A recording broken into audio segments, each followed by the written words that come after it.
Hello, family. Joshua chapter 24. Joshua assembled all the tribes of Israel at Shechem, and summoned Israel's elders, leaders, judges, and officers, and they presented themselves before God. Joshua said to all the people, "This is what the Lord, the God of Israel, says.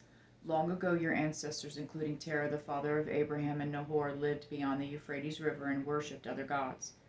But I took your father Abraham from the region beyond the Euphrates River, led him throughout the land of Canaan, and multiplied his descendants. I gave him Isaac, and to Isaac I gave Jacob and Esau. I gave the hill country of Seir to Esau as a possession. Jacob and his sons, however, went down to Egypt. I sent Moses and Aaron, and I defeated Egypt by what I did within it, and afterward I brought you out. When I brought your ancestors out of Egypt and you reached the Red Sea, the Egyptians pursued your ancestors with chariots and horsemen as far as the sea. Your ancestors cried out to the Lord, so he put darkness between you and the Egyptians and brought the sea over them, engulfing them. Your own eyes saw what I did to Egypt. After that you lived in the wilderness a long time. Later I brought you to the land of the Amorites who live beyond the Jordan. They fought against you, but I handed them over to you. You possessed their land, and I annihilated them before you. Balak, son of Zippor, king of Moab, set out to fight against Israel. He sent for Balaam, son of Beor, to curse you, but I would not listen to Balaam. Instead, he repeatedly blessed you, and I rescued you from him.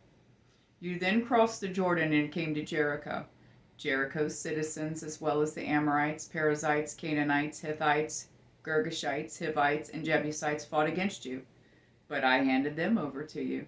I sent hornets ahead of you, and they drove out the 2 Amorite kings before you. It was not by your sword or bow. I gave you a land you did not labor for, and cities you did not build, though you live in them. You are eating from vineyards and olive groves you did not plant. Therefore fear the Lord and worship him in sincerity and truth. Get rid of the gods your ancestors worshipped beyond the Euphrates River, and worship the Lord. But if it doesn't please you to worship the Lord, choose for yourselves today. Which will you worship? The God your ancestors worshipped beyond the Euphrates rivers, or the gods of the Amorites in whose land you are living? As for me and my family, we will worship the Lord." The people replied, "We will certainly not abandon the Lord to worship other gods, for the Lord our God brought us and our ancestors out of the land of Egypt, out of the place of slavery, and performed these great signs before our eyes. He also protected us all along the way we went and among all the peoples whose lands we traveled through. The Lord drove out before us all the peoples, including the Amorites who lived in the land. We too will worship the Lord, because he is our God."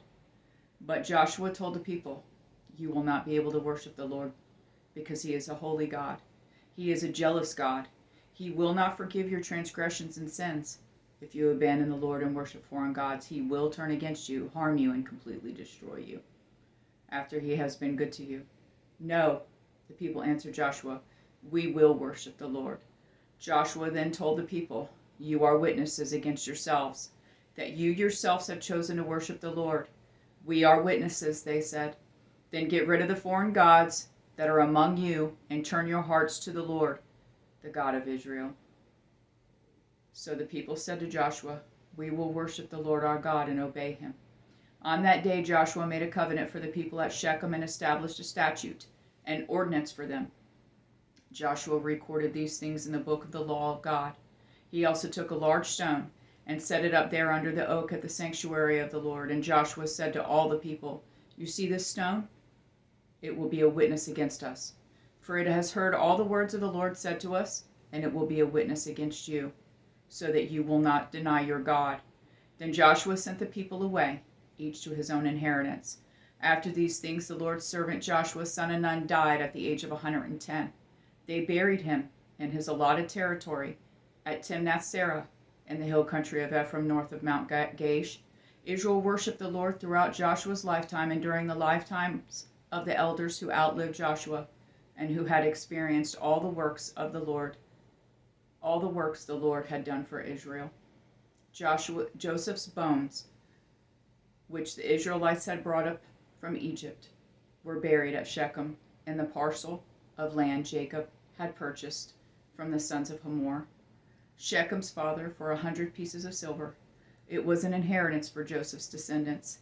And Eleazar, son of Aaron, died, and they buried him at Gibeah, which had been given to his son Phinehas in the hill country of Ephraim. I love you, Jonathan and Jesse.